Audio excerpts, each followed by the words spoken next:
কে বলেছে? কোথাও কি লেখা আছে নাকি তারপরে সরস্বতী পুজো হয় না? না তোমরা এসে দেখেছো তারপরে সরস্বতী পুজো হয় নাকি? এটা কি এত সুন্দর প্যান্ডেল কোথাও দেখেছো?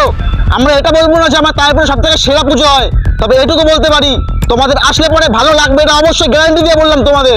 এখন আমি দাঁড়িয়ে আছি তাহিরপুরের আই ব্লক 3 নম্বর রাস্তায় আদর্শ বন্ধুমহল ক্লাবের। এখানের এই বছরের বিশেষ আকর্ষণ কলসি ভরা সোনার ফসল। আমি এবার পাড়া তোমাদেরকে ভেতরটা খুব সুন্দরভাবে ঘুরে দেখাবো।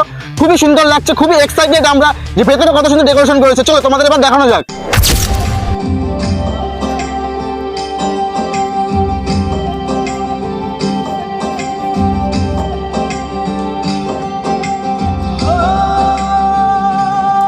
এখন কিন্তু আমরা প্যান্ডেলের ভেতরে প্রবেশ করেই গেছি।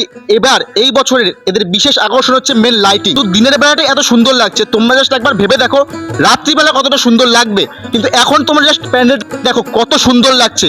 কোথাও দেখেছো এরকম প্যান্ডেল?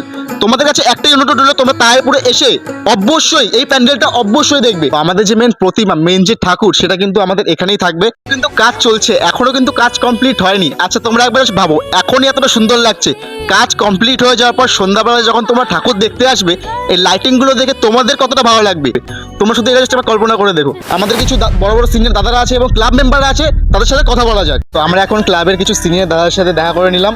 তো দাদা, এই প্যান্ডেলটা আসতে গেলে যারা বাইরে থেকে ভিডিওটা দেখছে তারা কিভাবে আসবে, ঠিকানাটা বলে দাও। আমাদের ঠিকানা হচ্ছে তাহিরপুর আদর্শ বন্ধুমহল ক্লাব, আই ব্লক। তাহিরপুর স্টেশনে নেমে যে কোনো অটোকে বলবেন, টোটোকে বলবেন যে তাহিরপুর আদর্শ বন্ধুমহল ক্লাব যাব, যে কেউ নিয়ে আসবে। আর স্টেশন থেকে আসতে সময় লাগে মাত্র 5 মিনিট। তাহিরপুরে সব থেকে আদি পুজো যদি বলতে হয় এই সরস্বতী পুজো। এখন তাহিরপুরে পরপর অনেক পুজোই বড় হচ্ছে, কিন্তু আদি পুজো যদি বলতে হয় আমাদের এই সরস্বতী পুজোই। শুধু আমরা নই, আমাদের পাশাপাশি আরও কিছু ক্লাব আছে, যেমন বিজয় সংঘ ক্লাব আছে, নিজেদের তরুণ সংঘ আছে, অগ্রগামী যুবক সংঘ আছে, সূর্যশিখা আছে। এরাও পাশাপাশি দীর্ঘদিন থেকে অনেক বড় পুজো করে এসছে। এখানে আমরাও এবছরের দীর্ঘ 53তম বছরে পা দিলাম। এবছরে আমাদের অভিনব থিম হচ্ছে কলসি ভরা সোনার ফসল। থ্যাংক ইউ সো মাচ দাদা, কথা বলে খুবই ভালো লাগলো দাদার সাথে। তো তোমরা শুনে নিলে তো কিভাবে আসবে বা তাহিরপুরে কোন জায়গায় আসবে। তো তোমরা তো বুঝতেই পারছো যে এই বছর তাহিরপুরে সরস্বতী পুজো কতটা এক্সাইটেড হতে চলেছে। তো তোমরা কারা কারা আসছো আমার কমেন্ট বক্সে কিন্তু অবশ্যই জানিও। আর যদি এই প্যান্ডেলটি ভালো লেগে থাকে তাহলে লাইক করে দিও, বন্ধুদের কাছে শেয়ার করে দাও, এবং তোমরা কারা কারা আসছো অবশ্যই কিন্তু কমেন্টে জানিও। দেখা হচ্ছে নেক্সট ভিডিওতে, বাই।